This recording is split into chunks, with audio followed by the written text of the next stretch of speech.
గొప్పతనం ఏంటి చూడండి, ఏమంటున్నారంటే మనం ఒప్పుకొన్న దానికి అపోస్తలులను ఎవరైనా ప్రభువైన యేసుక్రీస్తు వారు ఆయన ఈ పరిశుద్ధ గ్రంథంలో మొట్టమొదటి అపోస్తలుడు ఎవరయ్యానంటే ఎవరు చెప్పండి?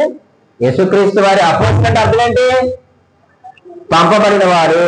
సరే, ఏర్పరచబడి పంపబడిన వారు. ఆయన కూడా ఎక్కడి నుంచి పంపబడ్డాడు? పరలోకం నుంచి మన కొరకు పంపబడ్డాడు. వచ్చి ఏం చేశాడు? ఆయన సువార్త వేశాడండి. వచ్చిన అపోస్తలుడు ఏం చేశాడు?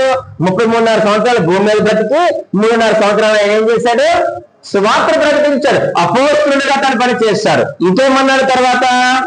అపోస్తలుడు ప్రధాన యాజకుడునైనా అన్నాడు. ఈయనకి 2 పనులు అప్పగించబడ్డాయి. మొదటిది ఆయన అపోస్తలుడు, రెండవది ప్రధాన యాజకుడు. అపోస్తలుడు అంటే ఏంటని మనం నేర్చుకున్నాం. పరలోకము నుండి ప్రసంగించడానికి లేక సువార్త చెప్పడానికి, సర్వ మానవాళిని రక్షించడానికి పంపబడిన వాడు ఈయన అపోస్తలుడు. మరి ప్రధాన యాజకుడు ఎవరు అని అంటే ఆ సువార్తను ముగించి ప్రజల లేక మనుషుల దగ్గర నుండి దేవుని దగ్గరికి వెళ్ళేవాడే ప్రధాన యాజకుడు. అంతే కదండి. అహరోను ఎవరు? ఎందుకు ప్రత్యక్ష గుడారంలోకి వెళ్ళేవాడు? ఎవరి కొరకు వెళ్ళేవాడు? ప్రజల కొరకు, ప్రజల పక్షమున దేవుని యొద్దకు వెళ్ళేవాడు ప్రధాన యాజకుడు. ఇప్పుడు మన ప్రభువైన యేసుక్రీస్తు వారు ఎవరు చెప్పండి?